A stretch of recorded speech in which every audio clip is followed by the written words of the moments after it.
आज मैं आपको दिखाने वाला हूँ एक ऐसा किला जिस पर 600 सालों से कोई भी कब्जा नहीं कर पाया।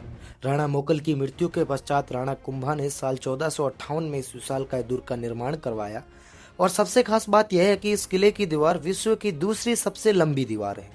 लिटरली 36 किलोमीटर लंबी दीवार, जिस पर 4 घोड़े एक साथ आसानी से दौड़ सकते थे। इस किले का नाम है कुंभलगढ़, जो अरावली पर्वतमाला से घिरा हुआ है। साहित्यकारों का कहना है कि जब इस किले की नींव रखी गई तो शाम होते ही वो नींव ढह जाती। तब एक राजपूत संत ने इस किले के लिए अपनी इच्छा से बलि दी। और तो और मेवाड़ की शान महाराणा प्रताप का जन्म भी इसी किले के अंदर हुआ। इस किले में 7 सुरक्षा द्वार बनाए गए जो इस किले की रक्षा करते हैं। इस किले के अंदर एक मंदिर है जो राणा कुंभा की कुलदेवी चामुंडा माता का है। और इस मंदिर में 600 साल से एक जोत जलती आ रही है।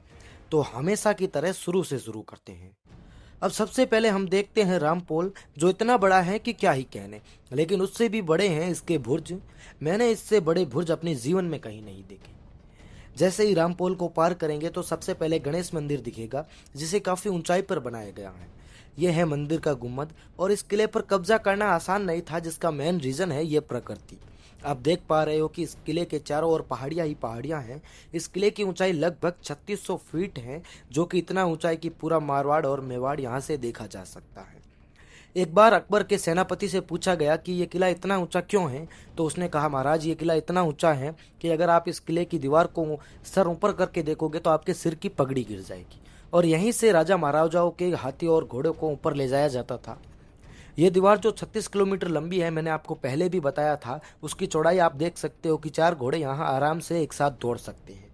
शुरू में मैंने जो बुर्ज आपको दिखाए, यहाँ से सैनिक दुश्मनों के सैनिक पर हमला किया करते थे।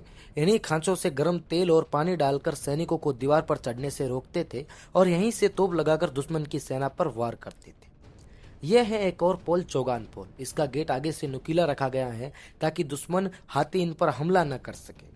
ये कुंड पानी के लिए होता था। यहाँ से पानी ऊपर तक ले जाया जाता था, जिसमें एक स्पेयर व्हील लगा होता था, जिसे बैलों की सहायता से चलाया जाता था। और अब वो घड़ी आ चुकी है जो मैंने ऑनलाइन ऑर्डर की थी। जोक सपाट, अब हम जा रहे हैं उस मंदिर में जहाँ 600 सालों से एक जोत जलती आ रही है। जब मैंने ये दृश्य देखा तो मैं भी अचंभित रह गया। इस अंधेरे भरे कक्ष में जहाँ मुझे 2 पिशाच दिखे, जो माँ चामुंडा के सामने हाथ जोड़कर माफी मांग रहे थे और बोल रहे थे कि हमारा प्रमोशन करवाकर हमें भूत बना दो। ये देख सकते हो आप, अखंड ज्योति से कहा जाता जय होगा। मंदिर दर्शन के बाद एक गुफानुमा गली में चला गया। मेरे आगे चल रहे 2 पिशाचों ने मुझे बताया कि यहाँ राणा कुंभा रहते थे, जो मेवाड़ पर अपनी नजर रखा करते थे। और इसे बादल महल या कटारगढ़ भी कहा जाता था। उस समय भी राणा कुंभा 2nd फ्लोर वाले घर में रहते थे, लेकिन बाद में इसकी छत को तोड़कर इसे 1st फ्लोर बना दिया गया। इसके बाद हम अपनी फेफड़ों को बैग में डालकर चल दिए तोपखाना देखने के लिए। और इन तोपों को बहुत कम इस्तेमाल में लिया गया था, क्योंकि काले कलूटे मुगल इस किले को देखकर ही अपनी नायाब हीरो से जड़ी पैंट में मूत दिया करते थे। कुछ तोपें तो पड़ी पड़ी जंग खाकर आगे से टूट गई, और कुछ तोपों को मेरी दोस्त की गंदी निगाहों ने निस्तोनाबूद कर दिया। तो ये था कुंभलगढ़ अजय दुर्ग का पूरा टूर।